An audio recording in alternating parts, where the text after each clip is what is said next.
Are you a business owner stuck in fear, doubt, and worry about what the marketplace will look like in the future? Then this show is for you. Strap on your seatbelt and get ready to disrupt and innovate. Here's your host, Lisa Levy. Welcome to today's episode of Disrupt and Innovate. Today we're talking about the most expensive, frustrating, and misunderstood line items in business, employer healthcare. Okay, it might not be the most expensive, but it's close. For a lot of companies, especially once they grow past 50 employees, healthcare decisions become a mix of rising cost, confusing plan choices, and disconnected leadership. HR is trying to support people, finance is trying to control costs, and all too often, the conversations never fully meet. Our guest today says that disconnect is the exact problem. Dan Cosgrove spent more than a decade inside of companies like Procter & Gamble, Berkshire Hathaway, and Nike before shifting his focus to healthcare. He built his first healthcare company to more than $2.5 million in under 2 years, and he now works at the intersection of financial strategy and employee benefits to help employers rethink how they manage what is often their second biggest line item. He's making a strong claim for us, for employers with more than 50 employees, simplifying plan designs, aligning HR and finance, and investing in preventative care can lower costs and improve outcomes. It's a bold position, so we're going to test that a little bit today. Dan, welcome to the conversation. Thank you for having me, Lisa. I'm excited for this conversation today. I am so excited to have you here with me today, but before we get into the mechanics, I want to start with your vantage point. Please. You've been working in major organizations, you've built in healthcare, you have a team of your own. What did those experiences show you about the way employers think about healthcare? Yeah, honestly, so what's kind of interesting is my very first role at P&G, 20 years or so ago, I was working on a project called Salary Sacrifice. And so what it was really doing is it was evaluating, keep in mind, we had PwC, EY, Deloitte, all these great accounting and tax and advisory and consulting firms advising us. And so they were just like, well, look at what other countries are able to do. And so sure enough, we were looking to things that we could provide actually better employee benefits while at the same time saving the employer money by offering those benefits. So it's honestly stuff that I accidentally found out about 20 years ago that then came like full circle when I started running my own company about 5, 6, whatever it's been years ago, and trying to provide better benefits to my own employees. So that's kind of like how I ended up here. So with the context over time, this is a 20-year journey of learning. What's one thing that you believed early on about employer healthcare that you no longer believe? That I should be grateful that my employer is offering me health insurance. Right? Generationally, we represent a group of people that don't remember it wasn't always this way, but it's become an expectation and one that frustrates most of us. Yeah. And with that, you've said that the healthcare industry is broken, and I want to really make that concrete for the audience. When you say broken, what do you mean? Man, how do we have like 5 days for this? I'll just frame it as this. The unfortunate passing of the United Healthcare CEO a few years ago now, you'll notice that the group CEO came out and wrote a New York Times opinion article, and he said it himself. The healthcare industry is broken, and nobody purposely put this together by design. It was all a system of patchwork. So the very own companies are saying it is broken. Now, why am I saying it's broken? I mean, since the Affordable Care Act was created, premiums have increased 100 to 200%, depending upon an individual or family. Those same deductibles have increased by like another 150%. So the Affordable Care Act is an entire misnomer. It didn't make anything affordable for anybody. It made it accessible, which sure, everybody is entitled to have healthcare coverage, but guess what? They had healthcare coverage before the Affordable Care Act. Like they had it. So that's what I mean by it's broken, is like the system has been set up in such a way that we're incentivized to do the wrong thing. So like I just covered like the insurance part, but now let's look at like brokers and agents. Commonly, who's paying them? The insurance companies, not the client. And a lot of agencies and agents are still getting paid a 5 to 10% commission on monthly insurance premiums. So when they say your premium increases are 30%, but I was able to negotiate them down to only a 15% increase, they didn't really do anything because they're making more money off of that 15% increase as a percentage of their commission. So when you have an incentive structure that's so misaligned, it creates this issue, which is why like former boss Warren Buffett said it best. He said, America's healthcare system is the tapeworm to American businesses. So again, it's these little things that I'm learning along the journey from various bosses where she's like, maybe I should be thinking about this from a contrarian perspective, which is, I will definitely say I'm a contrarian thinker when it comes to health. Well, and I think that there's value in having contrarian voices in any conversation, right? Because if we're just enthusiastically supporting of whatever something is, we're not critically thinking around what the real implications are. So let's kind of start with the beginning. Will you walk us through the old model, the existing model, right? What happens in a company today and what influences them and all of those? You touched on it a little bit, and then we'll kind of contrast that to what you're building and what you're doing. Absolutely. And should we, for like the sake of just using examples, do we want to say this is a group over 50 employees, under 50 employees, just so we structure it in the right way? Let's go over 50 employees. Perfect. So they're applicable large organization. Great. So which means they now legally have to offer health insurance. And so that's the first fun one. All right. So what's going on today? Yeah, they make it over 50. Congratulations. You're scaling, you're growing, you're having all the success. And now, if you weren't originally offering health insurance, now all of a sudden you're being told you have to offer health insurance.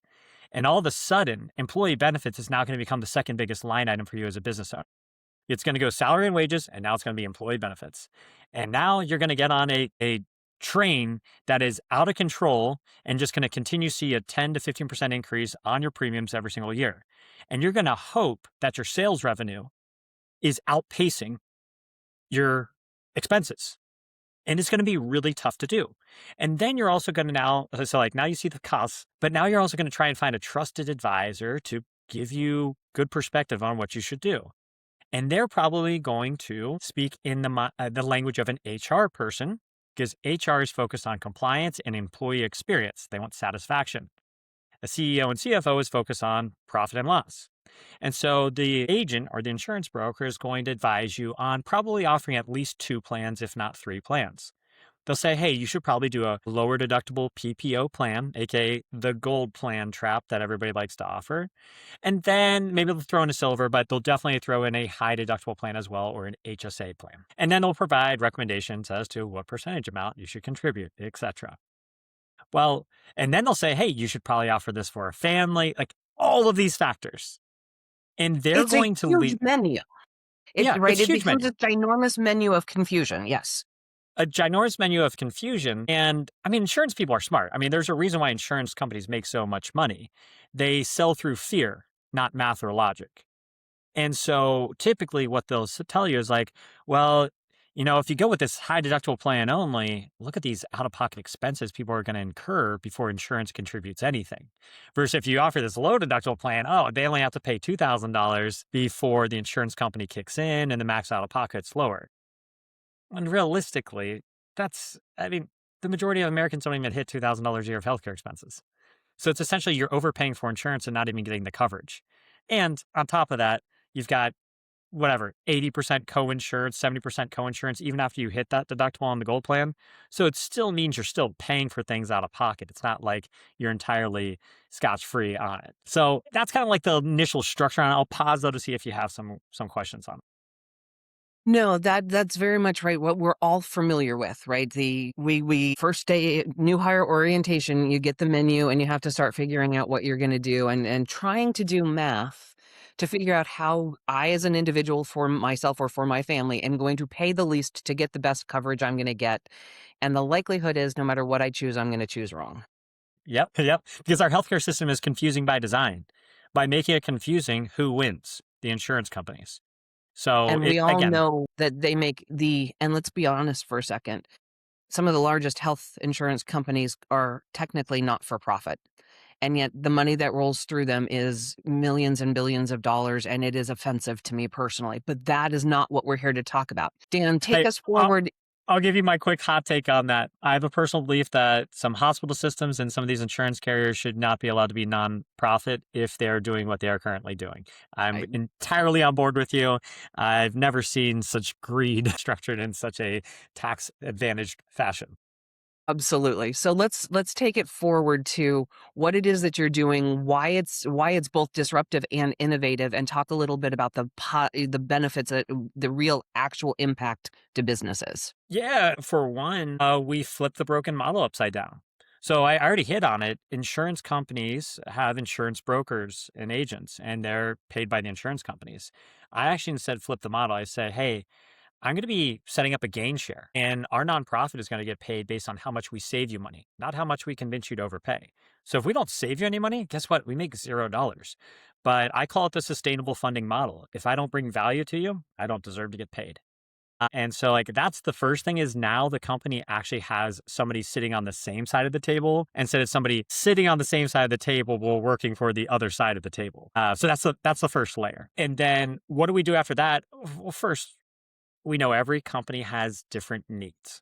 So you have to do just a general audit to understand what's the biggest priorities for that company and its respective employees. Once we figure those things out, once we look at their current health insurance bills and their plan design and structure, then we can come back with some, structured offerings.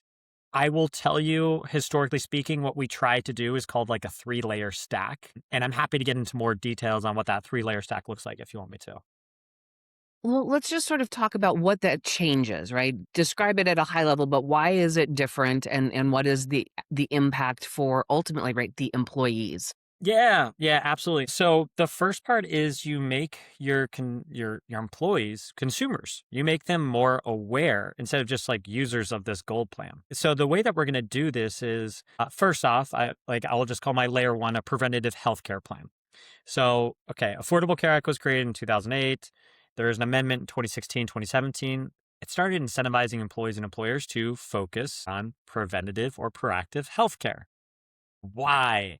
Because we spend $4.5 trillion a year on chronic care conditions here in America. And if we simply had a better preventative healthcare system, like we do in the rest of the world, we'd have less chronic conditions. So that's like what the government started incentivizing people to focus on in 2016 was, hey, start offering people preventative healthcare plans. I view this like I call it a sword, a shield, and a safety net. So the preventative care plan is your sword. It's used for everyday use. So what is it going to do? It's going to provide virtual healthcare access for free for the employee plus spouse and kids up to the age of 26, regardless of whether they're on the company's health insurance plan or not. So that's going to cover like 80% of medical needs. And I'll like give you an example to help the listeners kind of understand. Where would the sword come in handy? Well, I've got 2 kids. I've got a kid that's a toddler right now, and he always brings home wonderful sicknesses from preschool. And so, in the past, what would we do? We'd get in the car, go to the doctor's office, get hit with the copay, then drive over to the local CVS and Walgreens to pick up our medicine. And we'll see our bill 60 days later. Now, I can just quickly open up my app, talk to a doctor on demand 24/7, 365. I don't get hit with any expense for it. I can still head down to my local CVS or Walgreens if it's an acute thing that I need the medicine for, or if it's more chronic, I can have it mailed directly to my doorstep. And that would cost me $0. So it's giving people access to everyday care. Now, major medical situations, like my wife and I just had our second kid, pregnancy is not going to be solved virtually. So there's major medical situations that you will need in-person care for. But to that point, there are some major medical situations where virtual is still the way to go. So another story, I tore my ligaments running. I'm a runner. So I tore my ligaments running last year, ended up hobbling home, and I got on the app and started talking to the doctors. And they're just like, all right, well, let's have a look at the leg. And they're just like, all right, Dan, it doesn't look good. I was like, well, yeah, I know that. And they're just like, I'm feeling it. I know it doesn't. I can feel the pain, guys. And so they're just like, but we're going to save you some time and money. Do not go to the emergency room because all you're going to do in the emergency room is 1, sit there for a really long time. 2, they're going to do an x-ray. 3, they're going to say, hey, x-ray is inconclusive. You need to do an MRI. And then they're going to refer you to an in-network MRI facility, aka another hospital system that can bill you a lot. So instead, let's go ahead and bypass the hospital and let's get you into an MRI. And so then they turn into like an advocate. They're just like, Dan, you still live in this part of Boston? I said, yep. And you still have this insurance? I said, yep. And they're just like, great. While we were talking to you, we just wrote a doctor's note to 3 different MRI facilities in a 5-mile radius of you. Go into the first one that can take you. But have them send the results back to us. Don't have them interpret the results. Why? Because if I would have had that MRI facility interpret the results with their doctors, I would get billed for it. Instead, them sending the results back to my medical team is free. So in that situation where most people would have paid like $3,000 for like the emergency room visit plus the MRI and interpretation, I paid $500 for my MRI visit. That's it. So that's layer one. Now I'll pause there before I start talking about these other layers, like the importance of preventative healthcare, on-demand care, so you stop a chronic condition before it even starts. No, I think it's a fantastic approach that we can empower decision making it was your choices, right? You were in control of this situation and with a medical advocate, which is something every person needs when they're a patient, because the system is difficult to navigate, and those nuances of whether they interpret it at the MRI or they send it to your care team, right? That is thousands of dollars that could come out of your pocket if you were unaware of that distinction. So talk a little bit more about the shield and the safety net so we can start to look at what the Yep. whole offering really is. Yep. Perfect. So you give them the shield, Yeah. and now you give them a safety net. So the safety net is basically what you see in all those Aflac commercials with Deion Sanders and Nick Saban. It's gap coverage. It's covering for the out-of-pocket medical expenses that health insurance doesn't. That's what an accident plan is. Now, again, you hope people don't have to use it, but you don't know when life happens. And so by giving default, like every employee, the sword for everyday use plus a safety net, you're covering the majority of their medical needs. Now, I'm not touching on their health insurance yet because that's their shield, but this is a way to make them less reliant on their shield. You're still going to need your shield for catastrophic purposes, but we don't want you to have to overpay for your shield. So that's really what the safety net does. Okay. So that's sort of that accident plan, right? Again, Mhm. you said it's the Aflac approach. So three specific steps, heavy focus on the sword and the idea that that preventative layer is so important. And I think really what the point to that for the audience and for the business is, right? Empowering your employees to be in control of what's happening to them in real time that does not require Yep, major medical. correct. And that is probably, and I'm making up these numbers, but that's probably 80% of the time, if not more, when we need kind of healthcare coverage. Okay, fantastic.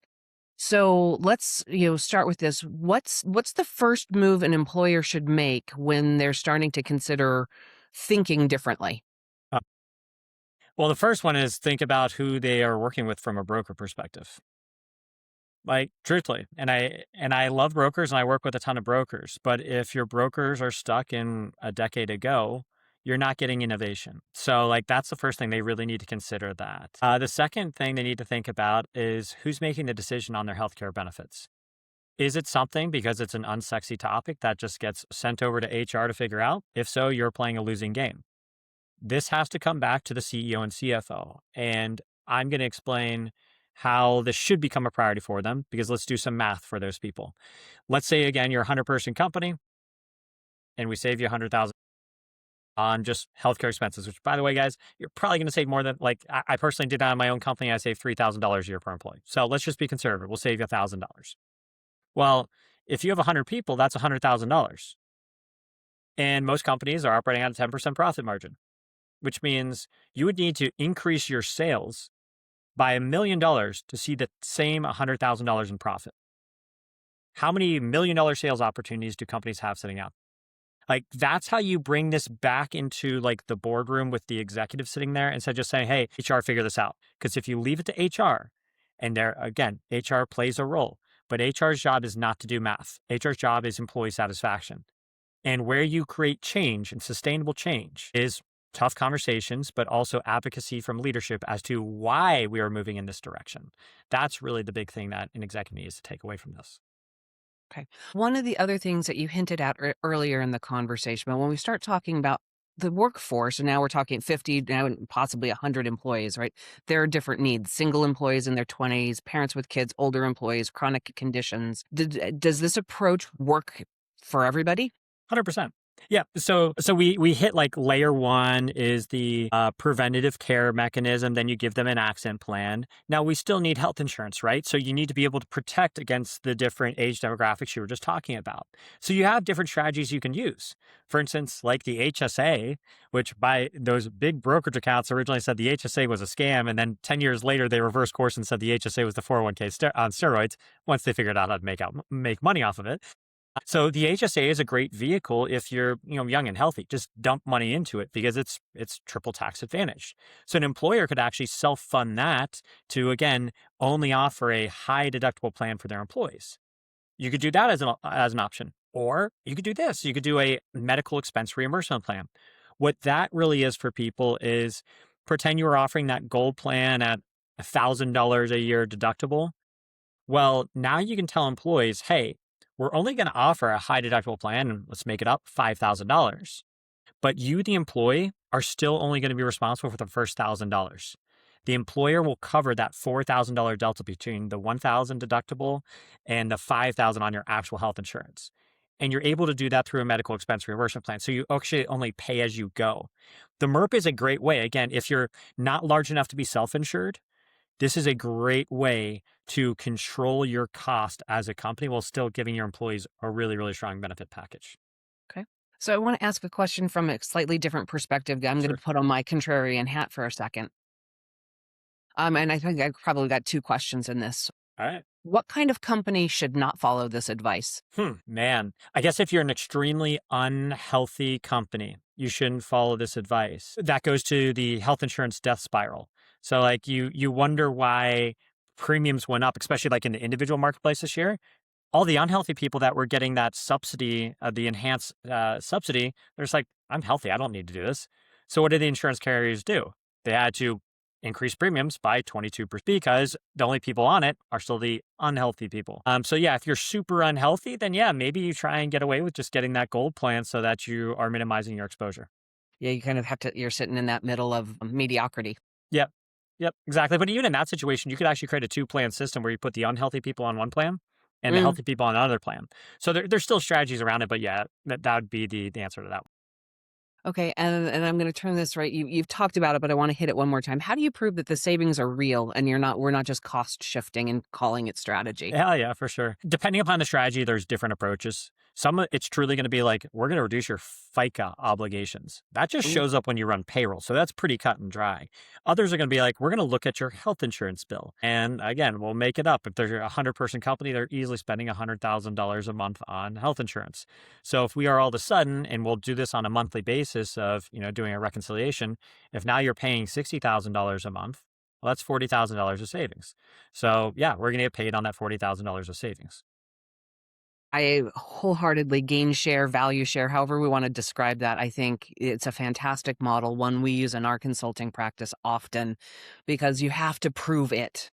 Correct. You have the math. Correct. The math has to math. Yep.